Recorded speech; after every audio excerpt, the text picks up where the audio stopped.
நண்பர்களுக்கு வணக்கம். நான் உங்கள் இமானுவேல். ஈரோடு மாவட்டத்தினுடைய சில இடங்களில் கனத்த மழை பதிவாகி இருப்பதாக தான் நமக்கு தகவல்கள் எல்லாம் கிடைக்க வந்திருக்கிறது. குன்னம் சுற்றுவட்டார பகுதிகளில் மிக கனத்த மழை கூட சில இடங்களில் பதிவாகி இருக்கக்கூடும் என்று தான் நான் நினைக்கிறேன். ஏனென்றால் நமக்கு கிடைத்த தகவலின் அடிப்படையில் நாம் பார்க்கும்பொழுது 100 மில்லிமீட்டருக்கும் அதிகமான அளவு மழை குன்னம் மற்றும் அதன் சுற்றுவட்டார பகுதிகளில் பதிவாகி இருப்பதாக தான் தெரிய வருகிறது. நீங்கள் யாராவது பெரம்பலூர் மாவட்டத்தில் குன்னத்தை ஒட்டி இருக்கக்கூடிய பகுதிகளில் குன்னத்தில் இருந்தீங்கன்னாக்கா உங்கள் பகுதியின் நிலவரத்தை மறக்காமங்க கூட கருத்துரை பகுதியில் பகிர்ந்து கொள்ளுங்கள். இன்றைக்கும் அடுத்த 24 மணி நேரத்தில் தமிழக உட்பகுதிகளில் மேற்கு உள் மாவட்டங்களில் அதே போல் உட்பகுதிகள்னு நான் சொல்லும் போது தென் உள் மாவட்டத்தையும் சேர்த்து தான் சொல்கிறேன். அதே போல் மேற்கு மாவட்டங்களிலும் இடியுடன் கூடிய வெப்பச்சலன மழை பதிவாக தான் போகிறது. அது என்னென்னங்கிறத நம்ம பார்க்கலாம். அதற்கு முன்பாக இன்றைக்கு தேதின்னு பார்த்தீங்கன்னாக்கா 5/4/2026. இப்பொழுது நேரம் நீங்கள் நள்ளிரவுன்னு எடுத்துக்கிட்டாலும் சரி, அதிகாலைன்னு எடுத்துக்கிட்டாலும் சரி, 2:40 மணி ஆகிறது. இன்னைக்கு ஈஸ்டர் இல்லையா, ஸோ அதனால தான் ரொம்ப தாமதம் ஆகிடுச்சு. வழக்கமாக 1 மணி வாக்கில் இல்லை 12:30 மணி வாக்கில் பகிர்ந்துடுவேன். இன்றைக்கி ஈஸ்டருங்கிறதுனால நம்ம சர்ச்சுக்கு போயிட்டு வந்த பிறகு இந்த காணொலியை இப்போ பேச தொடங்கியிருக்கிறேன். ஸோ நமக்கு கிடைத்த அந்த மழை அளவுகளின் அடிப்படையில் நம்ம பார்க்கும்பொழுது நான் சொன்ன மாதிரி பெரம்பலூர் மாவட்டத்தில் கனத்த மழை பதிவாக இருக்கிறது. கடந்த காணொலியிலே நம்ம தேனி மாவட்டத்தில் பண்ணைபுரம் மாதிரியான இடங்களில் பதிவாக இருந்த அந்த மழை தொடர்பாகலாம் சில விஷயங்களை பேசியிருந்தோம். பட் அன்எக்ஸ்பெக்டட் திங் தான் பெரம்பலூர் மாவட்டத்தில் பதிவான அந்த மழையை பொறுத்த வரைக்கும். அதுதான் அந்த வெப்பச்சலன மழையினுடைய அந்த ஒரு அழகே, அதுதான் அந்த பியூட்டினஸுக்கான ஒரு விஷயமாகவும் நான் பார்க்குறேன். ஏன்னா நம்மளே சில நேரங்களில் ஆச்சரியப்பட வைக்கும். நம்ம பெரம்பலூர் மாவட்டத்தை ஓரளவுக்கு எக்ஸ்பெக்ட் பண்ணியிருந்தோம். அதாவது கள்ளக்குறிச்சி மாவட்டத்தை நம்ம எக்ஸ்பெக்ட் பண்ணியிருந்தோம். நேற்றைய நள்ளிரவை ஒட்டிய காணொலியை கேட்டிருந்தீங்கன்னா உங்களுக்கு தெரிஞ்சிருக்கும். கள்ளக்குறிச்சி மாவட்டம், விழுப்புரம் மாவட்டம் இதெல்லாம் கூட நம்ம எதிர்பார்த்துருந்தோம். ஆனால் பெரம்பலூர் மாவட்டத்தில் நம்ம அதிகமாக கையை வைக்கல. பட் பெரம்பலூர் மாவட்டத்தில் இந்த மாதிரியான மழை சில இடங்களில் பதிவாக இருக்குதுங்கிறது எனக்கே ஆச்சரியமாக தான் இருக்குது. ஸோ பெரம்பலூர் மாவட்டத்தில் குன்னத்தை நம்ம ஏற்கனவே பேசிட்டோம். ஓலைப்பாடி அப்படிங்கிற மாதிரியான பகுதியில் 93 மில்லிமீட்டர் அளவு மழை. பண்ணைபுரம் தேனி மாவட்டம் 85 மில்லிமீட்டர். மருவத்தூர் பெரம்பலூர் மாவட்டம் 80 மில்லிமீட்டர். அதே போல் விருதுநகர் மாவட்டத்தில் சின்னக்காமன்பட்டி அந்த பகுதிகளில் 71 மில்லிமீட்டர். கம்பம் ஆட்டோமேட்டிக் ரெயின் காஜில் தேனி மாவட்டத்தில் 62 மில்லிமீட்டர். வலிகண்டபுரம் பெரம்பலூர் மாவட்டம் 58 மில்லிமீட்டர். பசம்பலூர் பெரம்பலூர் மாவட்டம் 86 மில்லிமீட்டர். ஆக்சுவலாக பார்த்திங்கன்னா நிறைய பகுதிகளில் மழை பதிவாகி இருக்குது. இதைத்தான் நம்ம சொல்லியிருந்தோம். நேற்று முன்தினத்துடன் ஒப்பிடுகையில் நேற்று மழை பதிவாகக்கூடிய அந்த பகுதிகளின் எண்ணிக்கை அதிகமாக இருக்கும், மழையின் அளவும் அதிகமாக இருக்கும் அப்படிங்கிற மாதிரி. நேற்றுடன் ஒப்பிடுகையில் இன்று அதிகமாக இருக்கும் அப்படிங்கிற மாதிரி சொல்லியிருந்தோம். இப்போ இன்றைக்கு நம்ம சொல்ல முடியாது, ஏன்னா நம்ம 5ஆம் தேதியில் இருக்கோம். இந்த மழை அளவுகள் பார்த்திங்கனாக்கா 5ஆம் தேதி காலையில் 8:30 மணி பட்டியலில் தான் வரும். ஆனால் ஆக்சுவலாக 4ஆம் தேதி மாலை இரவு நேரங்களில் பதிவான மழையும் தானே இதெல்லாம். ஸோ அப்படி பார்க்கும்போது இது உண்மையிலே கனத்த மழை தான், அதில் மறுக்கிறதுக்கு எதுவுமே இல்லை. இவை தவிர்த்து விருதுநகர் மாவட்டத்தில், திண்டுக்கல் மாவட்டத்திலும் பல்வேறு இடங்களில் மழையானது பதிவாக இருக்கிறது. திருப்பூர் மாவட்டத்தில், கோயம்புத்தூர் மாவட்டத்தினுடைய ஒரு சில இடங்களில், நீலகிரி மாவட்டத்தில், ஈரோடு மாவட்டத்தில், நாமக்கல் மாவட்டத்தின் பல இடங்களில், சேலம் மாவட்ட கிழக்கு பகுதிகளிலும் பல இடங்களில் மழையானது பதிவாக இருக்கிறது. ஸோ அரியலூர் மாவட்டத்திலும் மழையானது பதிவாக இருக்கிறது. கடலூர் மாவட்ட மேற்கு பகுதிகளில், விழுப்புரம் மாவட்ட பகுதிகளில், திருவண்ணாமலை மாவட்ட பகுதிகளில், ராணிப்பேட்டை, காஞ்சிபுரம் மாவட்டத்தினுடைய சில இடங்கள், அதே போல் திருவள்ளூர் மாவட்டத்தினுடைய மேற்கு பகுதிகள், திருப்பத்தூர் மாவட்டத்தில், வேலூர் மாவட்டத்தில். ஸோ மொத்தமாக பார்த்திங்கனாக்கா நிறைய இடங்கள். அதனால் லிஸ்ட்டு ரொம்ப பெருசாக இருக்குது. நம்ம காலை நேரத்தில் 8:30 மணிக்கு பிறகு எந்த அளவிற்கு மழை அளவுகள் பட்டியல் வெளியாகுது அப்படிங்கிறத பார்க்கலாம். இப்போ அடுத்த 24 மணி நேர மழை வாய்ப்புகளை பொறுத்த வரைக்கும் பிற்பகல், மாலை மற்றும் இரவு நேரங்களில் நிச்சயமாக நம்ம தேனி மாவட்டத்தில் மழையானது பதிவாகிடும். ஆல்ரெடி தேனி மாவட்டத்தில் மழையானது பதிவாக இருக்கிறது. அடுத்த 24 மணி நேரத்தில் மேகமலை சுற்று வட்டார பகுதிகள் உட்பட பல்வேறு இடங்களிலும் மழையானது பதிவாகலாம். விருதுநகர் மாவட்ட மேற்கு பகுதிகளுக்கும் மழை சாத்தியக்கூறுகள் இருக்கிறது. கேரள எல்லையை ஒட்டி இருக்கக்கூடிய நம்ம தேனி மாவட்டத்தினுடைய பல இடங்களில் மழை பதிவாகக்கூடும். அதே சமயம் வால்பாறை மற்றும் அதன் சுற்று வட்டார பகுதிகளில் ஒரு 2 நாளைக்கு முன்னாடி நல்ல மழையானது பதிவாக இருந்தது. இப்போ அதெல்லாம் கூட சாதாரண மழைங்கிற அளவுக்கு தான் இன்றைக்கி உட்பகுதிகளில் மழையெல்லாம் பதிவாக இருக்குது. அடுத்த 24 மணி நேரத்தில் வால்பாறையிலும் இடியுடன் கூடிய வெப்பச்சலன மழை பதிவாக வாய்ப்புகள் என்பது கூடுதலாக இருக்கிறது. அதே போல் கன்னியாகுமரி மாவட்ட மேற்கு பகுதிகளில், திருநெல்வேலி மாவட்டத்தில், விருதுநகர் மாவட்ட உட்பகுதிகளில், சிவகாசி மதுரை இடைப்பட்டு இருக்கக்கூடிய அந்த சாலையில் இன்றைக்கும் மதுரை மாவட்டத்தில் மழை பதிவாக இருக்குது அப்படிங்கிறத பார்க்கணும். பதிவாகி இருக்குது, ரொம்ப கம்மியாக தான் பதிவாக இருக்குது. பட் மதுரை மாவட்டத்தை நம்ம எக்ஸ்பெக்டேஷன்லேயே வைக்கிறோம். நேற்று முன்தினமும் மிஸ்ஸுன்னு தான் நினைக்கிறேன், பெரிய அளவில் பதிவாகலை, சில இடங்களில் பதிவாகிச்சு. இப்போ 4ஆம் தேதியும் பார்த்திங்கனாக்கா மிஸ்ஸாக தான் இருக்குது. சில இடங்களில் மழை அங்கே பதிவாக இருப்பதாக தான் இன்ஃபர்மேஷன் கிடச்சிருக்குது. மேபி நெக்ஸ்ட் 24 ஹவர்ஸில் நம்ம பார்க்கலாம். கண்டிப்பாக மதுரை மாவட்டத்திற்கு ஒரு தரமான மழை சில இடங்களில் பதிவாகும், கண்டிப்பாக ஒரு சில இடங்கள்லையாவது பதிவாகும் அப்படிங்கிற மாதிரி நம்ம ஒரு எதிர்பார்ப்பை முன்வைக்கலாம். மதுரை, சிவகாசி இடைப்பட்டு இருக்கக்கூடிய பகுதிகளில், கமுதிக்கு அருகாமையில் இருக்கக்கூடிய இடங்களில், திண்டுக்கல் மாவட்ட பகுதிகளில், புதுக்கோட்டை மாவட்டத்துடைய சில இடங்களில், கரூர் மாவட்ட பகுதிகள், ஈரோடு மாவட்ட வடக்கு மலை பகுதிகள் உட்பட ஈரோடு மாவட்டத்துடைய பல்வேறு இடங்கள், அதே போல் நம்முடைய திருப்பூர் மாவட்ட பகுதிகள், கோயம்புத்தூர், நீலகிரி மாவட்ட பகுதிகள், சேலம் மாவட்ட பகுதிகள், சேலம், நாமக்கல் மாவட்ட பகுதிகளின் பல்வேறு இடங்கள், பெரம்பலூர் மாவட்டத்தில் அடுத்த 24 மணி நேரத்தில் மழைக்கான வாய்ப்பு இருக்குது. கள்ளக்குறிச்சி, திருவண்ணாமலை, காஞ்சிபுரம் போன்ற மாவட்டங்களிலும் மழை பதிவாகலாம். டெல்டாவிலும் ஒரு சில இடங்களில் மழை பதிவாக வாய்ப்புகள்லாம் வந்து இருக்குது. இப்போ நாளைக்கு கண்டிஷன்ஸ் எப்படி இருக்குன்னு சொல்லி பார்க்கலாம். இதெல்லாம் வந்து சடன் சேஞ்சஸில் மாறுதல்களுக்கு உட்பட்டது தான்.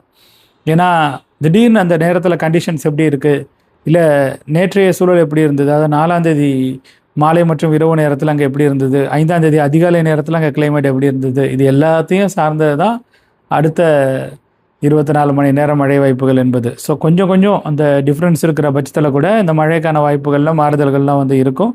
பட் நம்ம பொதுவாக சொல்கிறது உட்பகுதிகளில் அடுத்த 24 மணி நேரத்திலும் மழைக்கான வாய்ப்புகள் பிரகாசமாக இருக்கிறது. ஸோ கிடைக்கக்கூடிய வெப்பச்சலன மழையை நீங்கள் மகிழ்ச்சியுடன் வரவேற்றுக் கொள்ளுங்கள். அவ்வளோதான் இந்த காணொலியை பொறுத்த வரைக்கும். இந்த காணொலியை நான் இதோட நிறைவு பண்ணிக்கிறேன். இந்த மாதிரியான காணொலிகள் அடுத்து வரக்கூடிய நாட்களிலும் உங்களுக்கு வேணும்னு நினச்சிங்கன்னா நீங்கள் இந்த காணொலியை லைக் செய்து கொள்ளுங்கள், உங்கள் நண்பர்களுடன் பகிர்ந்து கொண்டு ஷேர் செய்து கொள்ளுங்கள். மறக்காமல் உங்கள் பகுதியின் நிலவரத்தை எங்கள் கூட பகிர்ந்து கொள்ளுங்கள். அப்புறம் கேள்விகளை முன் வச்சுருக்கீங்களான்னு சொல்லி பார்ப்போம். ஏன்னா கேள்விகளுக்கு விளக்கங்கள் வழங்குறேன் அப்படிங்கிற மாதிரி சொல்லியிருந்தேன். இது வந்து நள்ளிரவை ஒட்டி அதிகாலை நேர குரல் பதிவில் வழக்கமாக நம்ம செய்கிறது தான். நான் வந்து நேற்று நள்ளிரவை ஒட்டி அதிகாலை நேர குரல் பதிவில் நீங்கள் என்னென்ன கேள்விகளை முன் வச்சுருக்கீங்க அப்படிங்கிறத பார்த்துடலாம். சுகுமார், ஒட்டஞ்சத்திரம் ரெயின் எக்ஸ்பெக்டேஷன் ப்ரோன்னு சொல்லியிருக்காரு. கண்டிப்பாக மழைக்கான வாய்ப்புகள் அடுத்து வரக்கூடிய நாட்களிலும் இருக்கிறது. இப்போயே கூட திண்டுக்கல் மாவட்டத்தில் சில இடங்களில் மழை பதிவாக இருப்பதாக தான் எனக்கு தகவல்கள் எல்லாம் கிடைக்க வந்திருக்கிறது. சதீஷ் ராக்கி, குட் ஆஃப்டர்நூன் தம்பி, ஸ்ரீலங்கா பட்டிகோலா தேங்க்ஸ்ன்னு சொல்லியிருக்கிறாரு. மட்டக்களப்பிலும் அடுத்தடுத்து வரக்கூடிய நாட்களிலும் மழைக்கான வாய்ப்புகள் என்பது இருக்கலாம். பெருமாள், திருச்சி மாவட்டம் மணப்பாறை தமிழ் அப்படிங்கிற மாதிரி சொல்லியிருக்கிறாரு. திருச்சி மாவட்டத்துடைய தெற்கு பகுதிகளுக்கும் அடுத்து வரக்கூடிய நாட்களில் மழைக்கான வாய்ப்புகள் என்பது இருக்கிறது. மணப்பாறைக்கு வாய்ப்புகள் வரும்பொழுது நான் நிச்சயமாக வந்து பிற்பகல் நேர குரல் பதிவுலையோ இல்லை அடுத்தடுத்த குரல் பதிவுகளிலே பகிர்றேன். நீங்களும் அந்த நம்பிக்கையோட காத்துருங்க. ஆனந்தன் மகேஷ் அப்படிங்கிறவர் ஹாய் சொல்லியிருக்காரு. ஹாய். மதிவானன் வந்து தம்ஸ்அப் கொடுத்துருக்காரு. ராஜ்குமார் வந்து ஸ்மைலி ஒன்று போட்டிருக்கிறாரு. அதுக்கப்புறம் மிஸ்டர் பிராண்ட் சேனல் அப்படிங்கிறவர் வந்து இந்த சுற்று மழை பொள்ளாச்சி எப்படி இருக்குமண்ணா? ஓரளவுக்கு இருக்கும் ப்ரோ, ரொம்பலாம் அதிக எக்ஸ்பெக்டேஷன்லாம் வச்சுக்க வேணாம். பொள்ளாச்சி சுற்று வட்டார பகுதிகளை பொறுத்த வரைக்கும் மழை கிடைத்தால் மகிழ்ச்சியோடு அதை வரவேற்றுக் கொள்ள வேண்டியது தான். அதுக்கப்புறம் விஜயகுமார் அப்படிங்கிற நண்பர் வந்து இனிய காலை வணக்கம் ஐயா, கோவை மாவட்டம் அன்னூர் வடக்கு பகுதியில் வரும் நாட்களில் நல்ல மழை கிடைக்குமா என்பதை கூறுங்கள், நன்றிங்க. மழைக்கான வாய்ப்புகள் நிச்சயமாக இருக்கிறது. கிருஷ்ணா, அண்ணா, வரும் நாட்களில் தேனி மாவட்டம் வைகை அணை பகுதிகளில் மழை பதிவாகும் கொஸ்டின் மார்க் போட்டிருக்காங்க. மதுரை சித்திரை திருவிழா வைகை அணையில் நீர் இருப்பு குறைந்த அளவு உள்ளது என்ற செய்தி வருகின்றது. இப்போ தேனி மாவட்டத்தில் மழை விட்டு சாத்துன்னு சில இடங்களில் சாத்தி இருக்குது. ஸோ நெக்ஸ்ட் 24 ஹவர்ஸில் பார்க்கலாம். பட் மதுரை மாவட்டத்தில் நம்ம எக்ஸ்பெக்ட் பண்ண அளவுக்கு மழை வந்து பதிவாகலைங்கிறதும் உண்மையான ஒரு விஷயம்தான். பட் தேனி மாவட்ட மழைங்கிறது அந்த நீர்பிடிப்பு பகுதிகளுக்கு கூட பலன் வந்து கொடுத்துருக்கலாம். பார்க்கலாம் அடுத்தடுத்து வரக்கூடிய நாட்களில் எந்த அளவுக்கு மழை பதிவாகுது அப்படிங்கிற மாதிரி. ஆனந்தன், வரும் ஆண்டு இந்த ஆண்டு அடுத்த ஆண்டு மழை குறைவாக இருக்கும் உண்மையா அப்படிங்கிற மாதிரி சொல்லி கேட்டிருக்காங்க. அப்படி கிடையாது. ஸோ இந்த எல்னினோ சதன் ஆசிலேஷனை பேஸ் பண்ணி இந்த பருவமழைக்கு முந்தைய காலகட்டத்தில் வெளியாகக்கூடிய கணிப்புகள் இது வரைக்கும் ரொம்ப சூப்பராக ஒர்க் அவுட் ஆகிருக்காங்கிறத நீங்கள் பார்த்தது தான். இப்போ வடகிழக்கு பருவமழை சீசனில் லாஸ்ட் இயர்லேயே 2025 பார்த்தீங்க. அதற்கு முந்தைய கணிப்புகள் என்ன சொன்னிச்சு, பட் ஆக்சுவலாக என்ன நடந்தது அப்படிங்கிறத நம்ம வந்து பார்த்துருக்கோம். தித்வாவை கழிச்சிட்டு பார்த்தா அது ஒரு ஃபெயிலியர் மான்சூன் அப்படிங்கிறத யாராலையும் மறுக்க முடியாது. ஸோ இந்த மாதிரி தான் நீங்கள் வந்து இப்போ இந்த எல்னினோ சதன் ஆசிலேஷன் அந்த மாதிரி வேறு சில பேராமீட்டர்ஸை வச்சுட்டு நம்மளால் வந்து மான்சூன் இப்படி தான் இருக்கும் அப்படிங்கிறதெல்லாம் ப்ரெடிக்ட் பண்ண முடியாது. அண்ட் ப்ரெடிக்ட் பண்ணாலும் அது அப்படி தான் நடக்குங்கிறதுலையும் வந்து 100% துல்லியத்தன்மையெல்லாம் கிடையாது. நீங்களும் அதை இந்த பருவமழை காலகட்டத்தில் பார்க்க தான் போகிறீங்க. நம்மளும் அடுத்து வரக்கூடிய நாட்களை தொடர்ந்து அதை பின்தொடர்வோம். அதுக்கப்புறம் ராஜா ஆடியோ ஐயம்பட்டி அப்படிங்கிற நண்பர் வந்து மதுரை மாவட்டம் பேரையூர் தாலுக்கா ஏழுமலை அருகில் ஐயம்பட்டி வெளுத்து வாங்கிய மழை, இடி மின்னல் காற்றுடன் கூடிய கனமழை பெய்து இரவு 12 மணி முதல் இரவு 1 மணி வரை.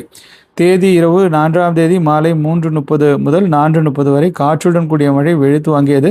மேலும் மழை தொடர வாய்ப்புள்ளதா? அப்போ இதுவரைக்கும் மழை பதிவாக இருக்குது அப்படிங்கும்போது உங்கள் பகுதியில் மதுரை மாவட்டம் மேற்கு பகுதிகளில் இப்போ அடுத்து வரக்கூடிய நாட்களிலும் மழைக்கான வாய்ப்புகள் என்பது இருக்கிறது. அடுத்த 24 மணி நேரத்தில் எந்த அளவிற்கு மழை பதிவாகுது அப்படிங்கிறத பார்க்கலாம். இது வந்து நேற்றைய நள்ளிரவை ஒட்டிய அதிகாலை நேர குரல் பதிவில் நீங்கள் முன்வைத்திருந்த கேள்விகள்.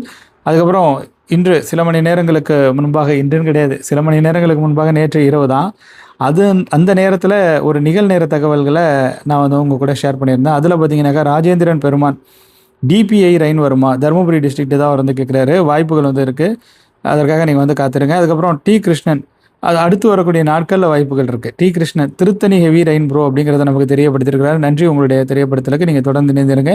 King of Tamil heavy rain in east Namakkal bro அப்படிங்கிறத நமக்கு தெரியப்படுத்திருக்கிறார். ஆமாம், நானும் பார்த்தேன். மழை அளவுகளை பார்க்கும்போது என்னால் உறுதிப்படுத்த முடியுது. பட் பெரம்பலூர் தான் மேசிவ்னு சொல்லுவோம். அந்த குன்னம் சுற்று வட்டார பகுதிகள் நம்ம எக்ஸ்பெக்ட் பண்ணதை விட மாசு தான். 100 மில்லிமீட்டருங்கிறதுலாம் வந்து வேறு லெவலுங்க இந்த காலகட்டத்தில். 100, அப்புறம் அந்த இன்னொரு பகுதியில் 90 மில்லிமீட்டர் பெரம்பலூர் மாவட்டத்தில் மட்டும். ஸோ அதெல்லாம் மாஸ் தான். நாமக்கல்லும் மாஸ் தான். வெப்பச்சலன மழை கிடைத்திருக்கிறது இல்லையா, அதுவே மாஸ் தான்.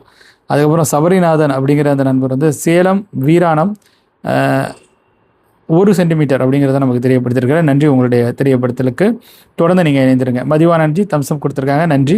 அதுக்கப்புறம் கலியமூர்த்தி அப்படிங்கிற நண்பர் வந்து பட் புதுக்கோட்டை டிஸ்ட்ரிக்ட் ஃபுல்லாக மழையே வரலை சார் அப்படிங்கிற மாதிரி சொல்லியிருக்காங்க. பட் நான் மழை அளவுகளை பார்க்கும்பொழுது புதுக்கோட்டை மாவட்டத்தினுடைய சில இடங்களும் லிஸ்ட்டில் வந்து இருக்குது. புத்தாம்பூர் அப்படிங்கிற பகுதி வந்து 4 மில்லிமீட்டர் அளவு மழை பொழிவை பெற்றுருக்கு. ஸோ ஒரு சில இடங்கள் தான் வந்து லிஸ்ட்டில் இருக்குது, ஜஸ்ட் லைக் அந்த மதுரை மாவட்டத்தில் இருக்கிற மாதிரி. பட் நம்ம வெயிட் பண்ணி பார்க்கலாம் எப்படி இருக்குது அப்கமிங் டேஸில் அப்படிங்கிறத. எப்போவுமே இந்த காலகட்டத்தில் புதுக்கோட்டை மாவட்டத்தினுடைய மேற்கு பகுதிகள் தான் கொஞ்சம் பெனிஃபிட் அடையணும். கிழக்கு பகுதிகள் எந்த அளவுக்கு பெனிஃபிட் அடையுங்கிறது ஒரு கேள்விக்குறி தான். ஏன்னா உட்பகுதிகள் கண்டிஷனில் இருக்கிறது வந்து புதுக்கோட்டை மாவட்டத்தினுடைய மேற்கு பகுதி தான். திருச்சி மாவட்டத்தினுடைய தெற்கு பகுதிகளை ஒத்திய நிலப்பரப்பை கொண்ட பகுதி தான் அது. ஸோ அதனால் நம்ம கொஞ்சம் வெயிட் பண்ணி பார்க்கலாம். முனியப்பன் அவலூர்பேட்டை சுற்று வட்டார பகுதியில் மழை வருமா நண்பா அப்படிங்கிற மாதிரி கேட்டிருக்காரு. அடுத்து வரக்கூடிய நாட்களில் பதிவாகலாம். இன்றைக்கு பதிவாகலை அப்படிங்கும்போது அடுத்து வரக்கூடிய நாட்களிலும் திருவண்ணாமலை மாவட்டத்திலும் மழைக்கான வாய்ப்புகள் என்பது இருக்கிறது. சரண் சங்கர், இரவு வணக்கம். கடலூர் மாவட்டத்தில் இடி மின்னலுடன் மேகங்கள் அதிகமாக இருக்கின்றது, மழை வருமா? இந்த சுற்றின் மழை 8ஆம் தேதி வரை இருக்குமா நண்பா அப்படிங்கிற மாதிரி கேட்டிருக்காங்க. ஆக்சுவலாக கடலோர பகுதிகளில் வெப்பநிலை பகல் நேரத்தில் கொஞ்சம் அதிகமாக தான் இருக்கும்.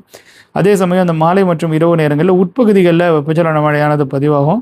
அந்த நேரத்தில் கண்டிஷன்ஸ் ரொம்ப ஃபேவரபுளாக இருக்கும்பொழுது கொஞ்சம் நெருக்கத்தில் வரும். இப்போ இன்றைக்கி வந்து கடலூர் மாவட்டத்திலையும் விழுப்புரம் மாவட்டத்திலையும் வந்தது வந்து பிற கடலோர மாவட்டங்களுக்கு வரல அப்படிங்கிறதே நம்ம வந்து பார்க்குறோம். இப்போ டெல்டாவில் இன்றைக்கி வந்து மழை வந்து பதிவாகலை பெரிய அளவில்.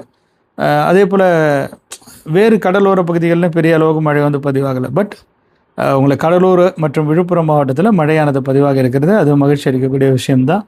பார்க்கலாம் அடுத்தடுத்து வரக்கூடிய நாட்கள் எப்படி இருக்குது அப்படிங்கிற மாதிரி.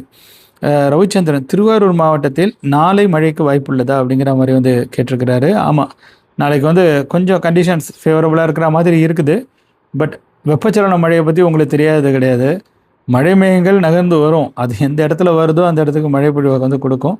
அதுவும் எல்லா இடத்துக்கும் பரவலாக தான் கொடுக்க போகிறது கிடையாது. ஸோ அதனால் நம்ம அதெல்லாம் நிகழ் நேரத்தில் தான் பார்க்க முடியும். ஸோ ரேடார் இமேஜஸ் எடுத்துக்கோங்க, அதை பார்த்துக்கோங்க. ஸோ அந்த மாதிரி இருக்கிறது தான் வந்து உத்தமமான விஷயமா இருக்கும். நம்மளும் கொஞ்சம் பிற்பகல் நேர காணொலியை பகிர முடிஞ்சதுனாக்கா அடுத்த 24 மணி நேரம் மழை வாய்ப்புகளை உறுதிப்படுத்தும். பட் டெல்டாவின் சில இடங்களில் மழைக்கான வாய்ப்புகள் நெக்ஸ்ட் 24 ஹவர்ஸில் இருக்கலாம். எம் சம்பத்குமார், கோவை மாவட்டம் அன்னூர் புகழூர் கிராமம் மழைக்கு வாய்ப்பு உள்ளதா? இருக்குது ப்ரோ, கோவை மாவட்டத்திற்கு மழைக்கான வாய்ப்புங்கிறது வந்து இருக்குது. அங்கும் இங்குமாக தான் மழை வந்து பதிவாகும். அடுத்து வரக்கூடிய நாட்களிலும் மழைக்கான சாத்தியக்கூறுகள் இருக்கிறது என்னமோ உண்மைதான். விஜயகுமார், இனிய இரவு வணக்கம் ஐயா. கோவை மாவட்டம் அன்னூர் வடக்கு பகுதியில் வரும் நாட்களில் நல்ல மழை கிடைக்குமா? இவர் போன காணொலியினுடைய கருத்துரை பகுதியில் இந்த கேள்வியை முன் வைத்திருந்தார். அவருக்கு அங்கேயே நான் வந்து பதில் சொல்லியிருக்கிறேன், இங்கேயே அதுதான் சொல்கிறேன். அடுத்தடுத்து வரக்கூடிய நாட்களிலும் கோயம்புத்தூர் மாதிரியான மாவட்டத்திற்கு மழைக்கான வாய்ப்புகள் என்பது இருக்கும்.